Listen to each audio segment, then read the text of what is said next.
আল্লাহর গোলামটা আমার কাছে আইসা ডাক দিয়ে হুজুর আমি আপনার সাথে একটু পার্সোনাল কথা বলতে চাই, আমি নিরিবিলি গোপনে কিছু কথা বলতে চাই।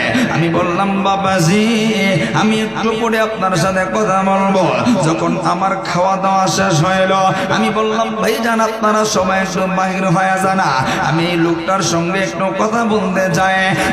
যুবক ভাইরা আল্লাহর গোলামটা সব মানুষগুলি যখন বের হয়ে গেছে আল্লাহর গোলামটা দরজাটা লাগাইয়া আমার কাছে আসে বইসা চোখের পানি পলায় কান্দে, চোখের পানি পলায় কান্দে।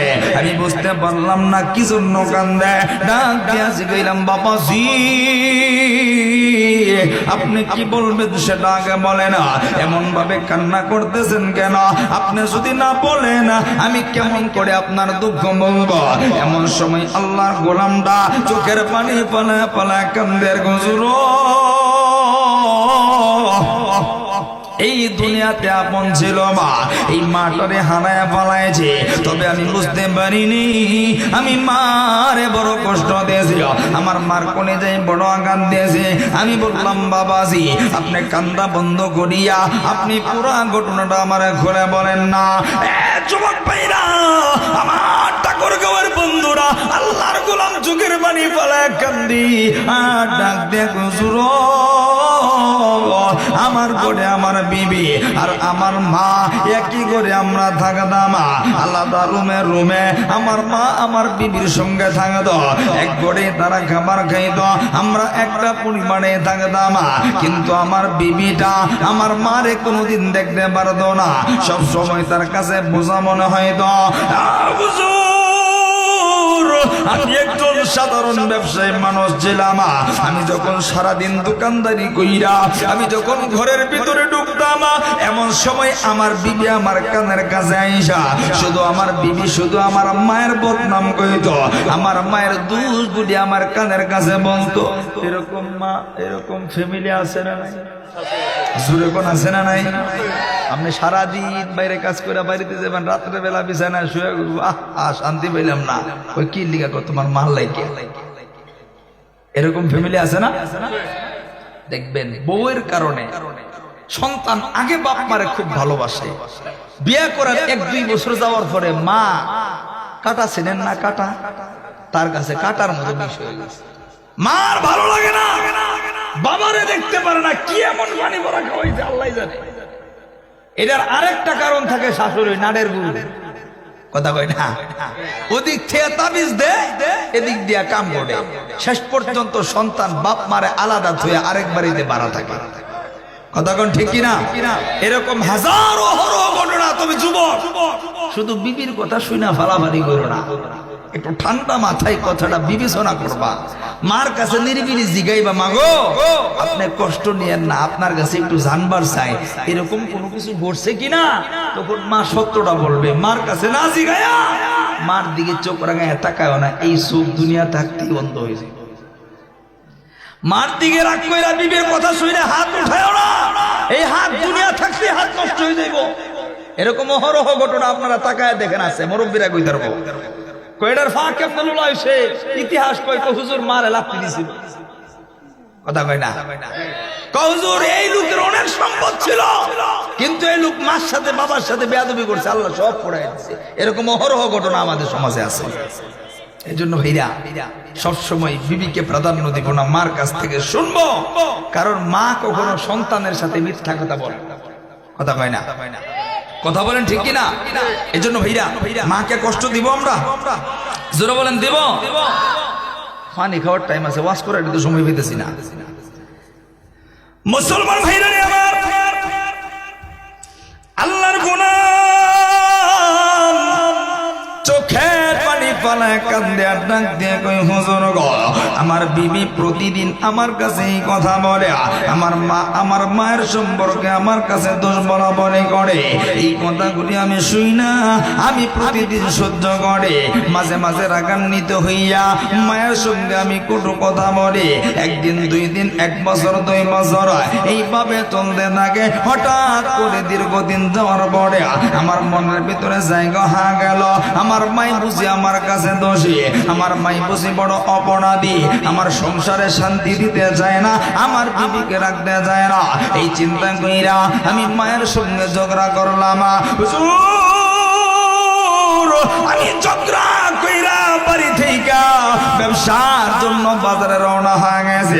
একদিন দুই দিন চলে যা, আবার দ্বিতীয় দিন মার সঙ্গে ঝগড়া কইরা আবারও আমি বাড়িতে চলে গেছে। আবার তৃতীয় দিন মায়ের সঙ্গে তুমুল ঝগড়া, আমার বিবিও ঝগড়া লাইগা আমার ডাক দেয়া কই স্বামী গো, এই বাড়িতে যদি তোমার মা থাকে তাইলে আমি বাড়িতে থাকবো না, আর যদি তোমার মাকে আমাকে যদি রাখতে চাও তোমার মার এই বাড়িতে রাখা যাবে না। এবার সন্তান কান্দে আর ডাক দেয়া কই হুজুর গো, আমি আমার মায়ের এই কথা শুই না, আমি আমার বিবির এই কথা শুই না। আমি চিন্তায় পড়ে গেলাম, আমি বেহুশ হইয়া পাগলের মতো হইয়া আমি আমার মারে কইলাম, মা রে এখন আমার বাড়ি থেকে বাহির হয়ে যাবে, আমার সংসারের ঝামেলা দয়ে, আমার সংসারের বড় কুলঙ্গ দয়ে। এই কথা বইলা মাকে যখন বলছি, মা মাটিতে বৈশা মরছে, চোখের পানি ফলা কান্দে। আমার মায়ের প্রতি আমার কোনো দয়া হয় নাই, আমার মায়ের প্রতি আমার কোনো মায়া হয় নাই। আমি আমার মার শরীরের ভিতরে একটা ধাক্কা দিলাম, আমি বললাম বাড়ি থেকে বের হয়ে যা। এইভাবে যখন ধাক্কা দিছি আমার মাটা মাটিতে পুইরা গেছে, একটা চিৎকার মায়েরা চোখের পানি ফলা কান্দে আর আল্লাহর ডাক দিয়া কইছিল, আল্লাহ যেই সন্তানটারে 10 মাস 2 দিন আমি গর্ভে ধারণ কইরা নিজে না খাইয়া আমি যেই সন্তানটারে খাওয়াইলাম, নিজে না ঘুমাইয়া যেই সন্তানটারে ঘুম পাড়াইলাম, আমি যেই সন্তানের সুখের জন্য নিজের সুখটাকে আমি বিসর্জন দিলাম, আজকে সেই সন্তান আমারে ধাক্কা দিয়া বাড়ি থেকে বাকির কইরা দিল, আমাকে বাড়িতে রাখতে চাইল না। আল্লাহ গো তোমার কাছে বিচার দিলাম, ও মালিক তুমি আল্লাহ বিচার কইরো, আমি তোমার কাছে আর কিছু বলবো না। এবার আল্লাহর গোলাম যুবকটা কয় হুজুর গো, আমার মা বাড়ি থেকে বিদায় হয়ে গেছে, আরেক আত্মীয়র বাড়িতে যাইয়া দীর্ঘদিন ওই জায়গায় অবস্থান করে, অসুস্থ হইয়া কিছুদিন পর আমার মায়ের কাছে আমি যাই না, হঠাৎ করে শুনি মাটা দুনিয়া থেকে বিদায় হয়ে গেছে। আমার মার কাছে আমি এই অপমানের জন্য, আমার মাকে কষ্ট দেওয়ার জন্য আমি একটা বারের জন্য মাফ চাই নাই, অনুতপ্ত হয় নাই। এর ভিতরে কিছুদিন পরে মাটা মারা যাওয়ার পরে আমি দেখি আমার এই হাতটা প্রচন্ড ব্যথা, এমন ব্যথা শুরু হয়েছে। আমি ডাক্তারের কাছে গেছি, ডাক্তার আমার ঔষধ দিছে, কিন্তু ডাক্তারের ঔষধে আমার হাতের ব্যথা ভালো হয় না। হঠাৎ করে তাকায় দেখি আমার আঙুল দুটি কেমন যেন বাঁকা হয়ে গেল, কেমন যেন ঘাঘা দেখা যায়। আমি আবার ডাক্তারের কাছে গেছি, ডাক্তার আমার ওষুধ লেখা দিল, আমার অনেক টাকা গুলি চলে গেল। কত ডাক্তার দেখাইলাম, ওষুধ কিনা খাইলাম, কিন্তু এই হাত আর ভালো হয় না। আমার তেমন সম্পদ, আমার সম্পদ পড়ায় যাচ্ছে। আমি জমি বেচা ইন্ডিয়াতে চিকিৎসা করাইছি হুজুরের পরে আমার হাত ভালো হয় না। দিন চলে যায়, আমার হাত শুধু অবনতির দিকে যায়। এইভাবে যখন চলতেছে হঠাৎ করে আমি দেখা দেখি আমার হাতের গাগুলি পছন্দ হয়ে গেছে। হুজুর ওই যে পছন্দ ধরেছে, এখনো পর্যন্ত আমার হাতরা পছন্দ রাধে। আমি দুনিয়ার সব ডাক্তার দেখাইলাম, কিন্তু আমার হাত ভালো হয় না। হুজুর গো আপনাকে এই কথা না বললাম, এর কারণ হইল আপনি দুনিয়ার মানুষরে জানা দিবেন কোন সন্তান যেন আমার কলিজায় আঘাত না দেয়, কোন সন্তান যেন মায়ের গায়ে হাত না তোলে। যদি কেউ মায়ের গায়ে হাত তোলে দুনিয়াতে আল্লাহ তার শাস্তি দেখা দিবে। কোন সন্তান যদি মার দিকে চোখ রাঙা তাকায় আল্লাহ তার চোখটা দুনিয়াতে অন্ধ বানায় দিবে রে। কোন সন্তান যদি মার গায়ে যদি লাথি মারে তার সন্তানের হাপা গুলি নষ্ট হয়ে যাবে। এই জন্য বন্ধু আমার ঠাকুরগাঁও ডিস্ট্রিক্টের ভাইরা, এই মাটারে কোনোদিন কষ্ট দিব না, মার কলিজায় কোনোদিন আঘাত দেব না। যুবক ভাইরা কোন মার কলিজা আঘাত দাও, একটু ঠান্ডা মাথায় চিন্তা করে দেখবা আমি 10টা মিনিটের ভিতরে বয়ানটা ফিনিশিং দেব, আমি মুনাজাত মনে দেব। কেউ কোনো দিকে নজর নেই, জীবনের শেষ বয়ান মনে করে আমি মাওলানা কথা করি বলবো। এই ঠাকুরগাঁওয়ের অঞ্চলে সামনে আসি বা না আসি, তবে আমি শেষ মনে করে কথাগুলি বলছি। আপনি জীবনের শেষ বয়ান মনে করে কথাগুলি শুনবেন। প্লিজ বাজান, আজকের এই মাহফিলে আমি জানি না কার বাবা নেই রে, কার যেন মা নেই। যাদের বাবা নেই মা নেই, দুই ফোঁটা চোখের পানি ফেলায় কাঁদবা। যাদের আব্বা আম্মা বাইজা আছে, যদি ভুল কইরা থাকো চোখের পানি ফেলায় তওবা করবা। আমার ঠাকুরগাঁওয়ের হীরা একটু শুধু মনে করায়া দিব, ইতিহাসটা শুধু স্মরণ করায়া দিব। আজকে মাটারে আলাদা কইরা দিয়া বিবিটারে নিয়া আলাদা সুখে শান্তিতে থাকে, আলাদা গর্বাইদা থাকে, মায়ের সঙ্গে সম্পর্ক নেই। যুবক ভাইরা, কোন মাটারে আমি তুমি আলাদা কইরা দিছি একটু চিন্তা করে দেখো না। যে মাটা আমারে তোমারে 10 মাস 10 দিনে এই ছোট্ট একটা ঘরের ভেতরে, এই পেটের ভেতরে রাইখা লালন পালন করেছে। আমার তোমার মা 10 মাস 10 দিনের ভিতরে একদিনও আমারে তোমারে কষ্ট দেয় না। বন্ধু, মা খাবার খাইতে গেছে রে, মার কলিজা বরাবর লাত্তি বসা দিছি, মা চিৎকার মেয়েরা বিছানায় কইনা গেছে। এরপরেও সন্তানের প্রতি রাগ করে নেই, মা ঘুমাইতে গেছে রে, মা কলিজা বরাবর লাত্তি বসা দিছি।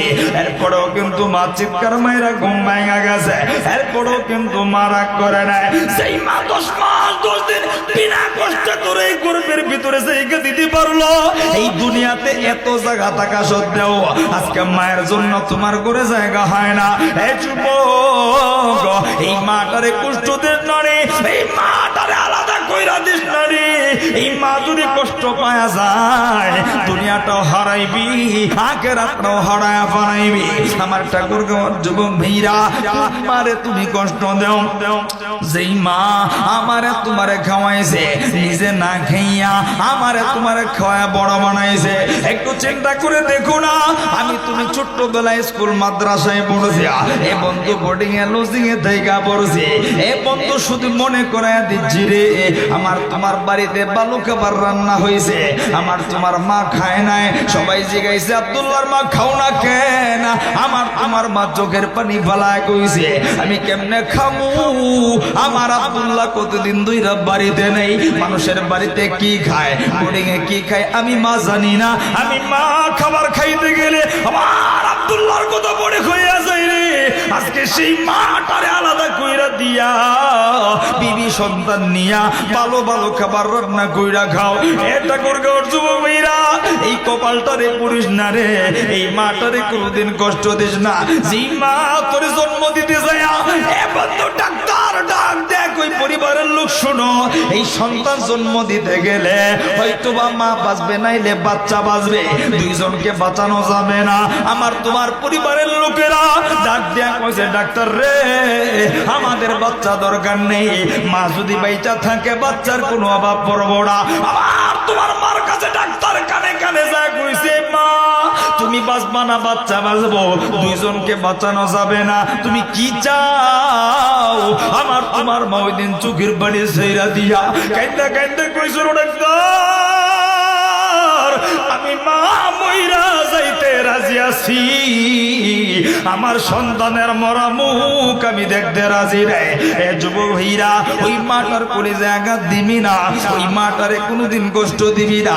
আজকে মাটারে শীতের পোশাক কিনা দিতে পারো না, মাটারে কম্বল কিনা দিতে পারো না, অথচ ছোট্টবেলা প্রচন্ড শীতের ভিতরে গভীর রজনীতে পেশাব কইরা দিস রে, মা রাগ করে নাই, পেশাব পায়খানা পরিষ্কার কইরা।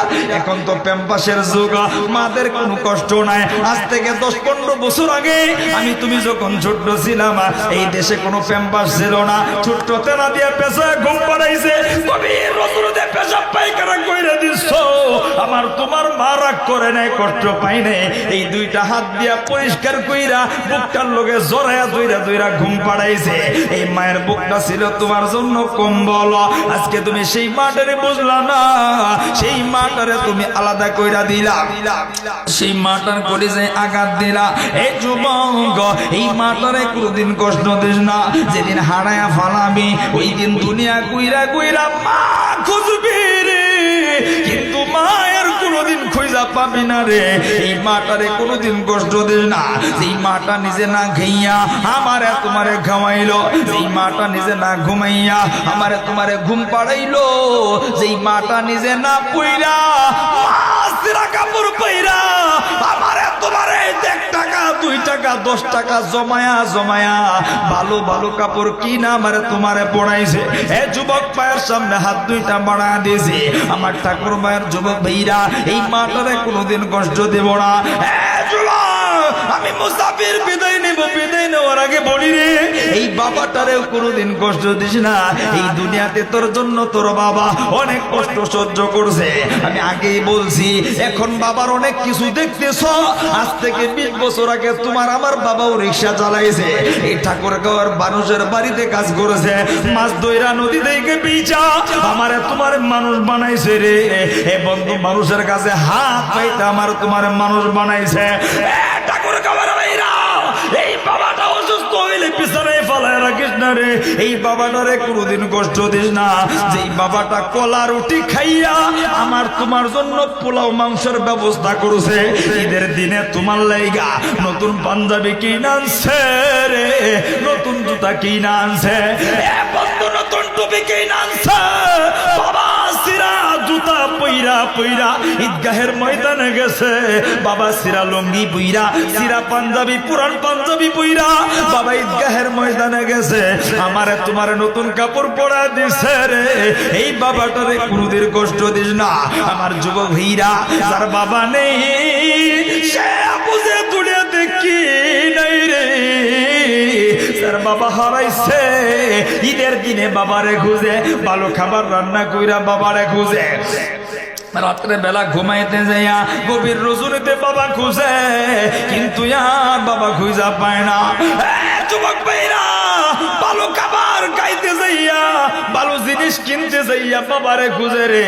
আহারে, যদি বাবা থাকতো আমার বাবা বড় খুশি হইতো। এই জন্য যুবক ভাইরা, সেই বাবাটা এত কষ্ট কইরা নিজে খায়া না খাইয়া রে। এই ঠাকুরগাঁও ডিস্ট্রিক্টের একটা ঘটনা বলি। আমি গাড়ি থামাইয়া দুপুর বেলা হোটেলে খাইতে গেছি। খাবার দাবার শেষ কইরা আমি তাকায় দেখি পাশে একটা চা স্টলের ভিতরে একজন মুরব্বি কলা রুটি কিনা খায়, পাশে একটা রিক্সাদার কোনানো। আমি চাচারে জিগাইলাম, চাচা গো, এমন প্রচন্ড রোদের ভিতরে আপনি কলা রুটি খান কি দিগা? চাচা চোখের পানি ফালাইয়া কোনো কথা বলে না। আমি জিগাইলাম, চাচা গো, আপনার কাছে শুনতে চাই, আপনি কেন দুপুর বেলা কলা রুটি খান? এই ঠাকুরগাঁওয়ের বৃদ্ধ মানুষটা চোখের পানি ফালা দিয়ে কইছে, হুজুর গো, আমার একটা সন্তান মাদ্রাসায় পড়ে আর একটা সন্তান স্কুলে পড়ে। হুজুর গো, আমি রিক্সা চালাই, আমার আর কোনো ইনকাম নাই, আমি গরিব মানুষ। হয় এই প্রচন্ড দুপুরে আমি যদি ভাত খাইতে যাই 100 থেকে 150 টাকা খরচ হবে। কিন্তু হুজুর গো, আমি চিন্তা করেছি, আমি যদি কলা রুটি খাই হয়তো বা 20 টাকা দেওয়ার সমাধান হবে। বাকি টাকাগুলি আমার সন্তানের পড়াশোনার কাজে লাগবে, আমার সন্তানরে ভালো খাবার কিনা দিতে পারবো, সন্তানরে ভালো কাপড় কিনা দিতে পারবো। হুজুরকে এই জন্য আমি কলা রুটি খাই। এই যুবক, এই শুধু এক মুরব্বির মনের কথা না, এইরকম হাজারো বাবা আছে ভালো খাবার খাইতে গেছে, সন্তানের কথা মনে হইয়া, সন্তানের ভবিষ্যতের কথা চিন্তা কইরা ভালো বাবার খাবার বাবা খায় না। যুবক ভাইরা, যেই বাবাটা বুকের লগে বুকা লাগাইয়া সারাটা জীবন তোমার আমারে বড় বানাইলো, যেই বাবা নিজে ভালো না পইয়া আমারে তোমারে পড়াইলো, সেই বাবারে আজকে গণ্য দেও। আজকের এই মজলিসের ভেতরে আমার ঠাকুর বলবিরা তওবা করবি, কোনদিন বাপ মারে কষ্ট দেব না। যাদের বাবা মা নেই তারা চোখের পানি ফেলায় কাঁদবা, যাদের আব্বা মা আছে দিন থেকে তওবা করবা। কারা কারা রাজি আছো? 2টা হাত উঠাইয়া আমার আল্লাহরে দেখাও না, দেখি না, একটু 2টা হাত উঠাইয়া আমার আল্লাহরে মায় কইরা এক ফোঁটা চোখের পানি ফালাইবি। কান্না ছাড়া গুনাহ মাফ হয় না, কান্না ছাড়া আল্লাহরে পাওয়া যায় না, কান্না ছাড়া গুনাহ মাফ হয় না। এই বন্ধু জবানটা খুইলা একটু মায় কইরা আমার আল্লাহরে দেখাইয়া একটা ডাক দেও তো দেখি রে আল্লাহ। এ ঠাকুর গাওয়ার মাইরা জবান খুইলা ডাক দেও না আল্লাহ। বন্ধু মায় কইরা ডাক দে না রে আল্লাহ। আমি জানি না কার বাবা নেই, জানি না কার মাটা নেই। এ বন্ধু পৃথিবীতে সন্তান যখন আব্বা কই আব্বারে ডাক দে, বাবার দিলে বড় মায়া লাগে। এই পৃথিবীর গুনাহগার বান্দা বান্দি যখন আল্লাহরে আল্লাহ কইয়া ডাক দে, আমার আল্লাহর দিলে বড় মায়া লাগে রে। এই জন্য জবানটা কইলা গভীর রজনী প্রায় হয়ে গেছে, আমার আল্লাহরে মায়া কইরা ডাক দেও না রে আল্লাহ। আর একটা মায়া কইরা ডাক দেও না আল্লাহ। ঠাকুর গাওয়ার ভাইরা, আমার যুবক বন্ধুরা, আমার দিলটা বড় সাক্ষী দিন আছে। আজকের মাহফিলের চোখের পানি আল্লাহ বনদ দেবে না। আমার আল্লাহ টাকা আছে, নবী মদিনায় দেখা টাকা আছে। আমি গুনাহগারের দিলটা বলতেছে, অনেক মুরব্বিদের চোখে পানি, অনেক বাবা হারাদের চোখে পানি রে, অনেক মা হারাদের চোখে পানি। একটা কথা মনে রাখবা, জীবনে যত ইবাদত করো না কেন, বাপ মার মনে যদি কষ্ট দেয়া থাকো রে, তোমার ইবাদত কবুল হবে না, জান্নাতের মেহমান হতে পারবা না। এ বন্ধু কাজ করতে যাইবা, বাবা মার মনে কষ্ট দেওয়া থাকলে ওই কাজে সফল হইবা না। চাকরি করতে যাইবা, তোমার প্রমোশন হইব না। সুন্দরী বিয়া করবা, শান্তি কোনোদিন পাইবা না, তোমার সন্তান ভালো হবে না। যুবক ভাইয়ের জন্য যদি জীবনের ভাগ্যটা পরিবর্তন করে দিতে চাও, যদি জীবনটারে শুধরায় নিতে যাও, আজকের এই মাহফিলের সুযোগ আমি তোমার কাছে হাতটা বাড়ায় দিলাম, তোমার পায়ের সামনে হাত দুইটা বাড়ায় দিলাম। আজকে তোর পরিবর্তন হয়ে যাবে ইনশাআল্লাহ। এ যুবক ভাইরা, জীবনে নেতার কাছে ভুল কইরা মাফ চাইছো, বন্ধুর কাছে ভুল কইরা মাফ চাইছো, দুনিয়ার কত মানুষের কাছে ভুল কইরা মাফ চাইছো। সেই বাবাটা বুকে জড়ায়া ধুইরা ধুইরা এত মায়া কইরা মানুষ বানাইলো, কোনদিন সেই বাবাটার কাছে মাফ চাইতে পারলি না। এই ঠাকুর গাওয়ার ভাইরা, আমি পায়ের সামনে হাত বাড়ায় দিছি, যাদের বাবাটাই মজলিসে বসা আছে, একটু নজর কইরা তাকা দেখ না রে, তোর বাবাটা যদি থাকে রে, ওইটা যাবি একটা দৌড় দিয়া যায় বাবাটারে জড়ায়া ধইরা আজকের মজলিসে তওবা করবি। আমার আল্লাহরে দেখাইয়া একটা মিনিট দ্বারা চোখের পানি ফালায়া কাঁদবি। এ যুবক ভাইরা, দেখি না এমন কোন যুবক আসুনি তোর বাবাই মজলিসে বসা, এমন কোন মাদ্রাসার ছাত্র আসুনি যে পড়া পারো না, ব্রেনটা ভালো না, তোমার বাবাটা ওস্তাদরা মজলিসে বসা। এ বন্ধু, একটা দৌড় দিয়া উঠা যাবি, বাবার হাতটা ধইরা চোখের পানি ফালা আজকের মজলিসে বসা কাঁদবি।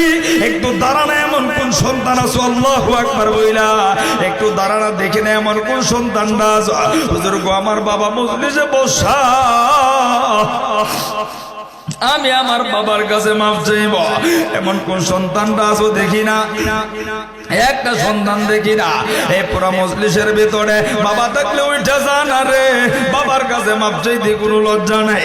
আজকে তোর বাবা আছে, আজকে রাত্রে যদি মারা যায়, কালকে বাবা খুঁজবি, দুনিয়াটা ঘুইরা ঘুইরা খুঁজবি, মাফ চাওনের লাইগা বাবা খুঁজা পাবি না। দাঁড়ানা, দেখি না বাবা থাকলে উঠা দাঁড়ানা, দেখি না দাঁড়ানা দাঁড়ানা। এমন কোন যুবকটা আছো তোর বাবাটাই মজলিসে বসা, দাঁড়ানা, বাবার হাতরা দুইরা পাগলের মতো। এ বন্ধু, বাবা থাকলে উঠা দাঁড়ানা, দেখি না বাবার হাতরা দুইরা বুকটার লগে লাগে, দাঁড়া দাঁড়া দাঁড়া দাঁড়া, বাবাটারে চড়া ধইরা দাঁড়ানা রে। এ ঠাকুর গাঁও ডিস্ট্রিক্টের যুবক ভাইরা, আর কোন যুবক নাই রে, দাঁড়ায় থাক দাঁড়ায় থাক, একটা মিনিট চোখের পানি পালায় কাঁদবি, দাঁড়ানা। আর কোন যুবক নাই রে, দাঁড়ানা, দেখি না আর কোন যুবক নাই রে, দেখি না রে। আহারে, একটা যুবকের বাবার কাছে মাফ চাই, তোর বাবা কি নাই রে? আহারে, বাবার কাছে মাফ চাইতে লজ্জা নাই, দাঁড়ানা, দেখি না বাবা থাকলে উঠা দাঁড়ানা সন্তানা। আমি আরেকটা যুবক দেখবো, বাবাটার হাতরা দুইরা বুকটার লগে বুকটা লাগাইয়া আজকের মাহফিলে চোখের পানি ফেলায় কাঁদবে। এই আর কোন যুবক নাই রে, দেখি না। আল্লাহু আকবার বইলা পুরা মজলিসে এতগুলি যুবক বসা। এই যুবক বাবার কাছে মাফ চাইতে যদি তোর লজ্জা লাগে, এই দুনিয়াতে কার কাছে তুই মাপ চাইবি রে। এ যুবক দাঁড়ানা দেখি না বাবা থাকলে লজ্জা শরম বাদ দিয়া বাবার কাছে মাপ চাবি। আমার আল্লাহ, আমার তোর আল্লাহ তোর কবুল করে নিবে। এই মাদ্রাসার ছাত্র ভাইরা দেখি না তোর উস্তাদ যদি থাকে উস্তাদের হাতরা তুইরা চোখের পানি ফেলায় কাঁদবি। আর কোনো সন্তান নাই রে। এ যুবক ভাইরা বন্ধুরা, আমি আর লম্বা করবো না, আরেকবার দুইটা হাত দেখতে চাই। আর কোনোদিন বাবা মারে কষ্ট দিব না। কারা কারা রাজি আছি দুইটা হাত উঠাইয়া আমার আল্লাহরে দেখাইয়া আরেকটা বার মায়া কইরা ডাক দেন না আল্লাহ। আরেকবার ডাক দেন না রে আল্লাহ। আরেকটা বার ডাক দেন না আল্লাহ। ওগো আল্লাহ, যাদের বাবা নাই মা নাই তুমি কবরগুলি জান্নাতের বাগান বানায় দাও। যাদের আব্বা মা বাইচা আছে সৎ আচরণ করে খেদমত করে জান্নাত কামাই করার তৌফিক দিয়া দাও। চিল্লায় বলেন আমিন। আরেকবার বলেন আমিন। আরেকবার বলেন আমিন। বাপ মার খেদমত করবো তো ইনশাল্লাহ? রাজি আছি ইনশাল্লাহ? বাপ মা সবচাইতে আপন, বুঝছি তো ইনশাল্লাহ? বাপ মাকে ধমক দিব না, বাপ মাকে আলাদা করে দিব না। এই মানুষটা আমি হাজার অন্যায় করলেও ছোট সময় আমার আপনার আলাদা করে দেয় নাই।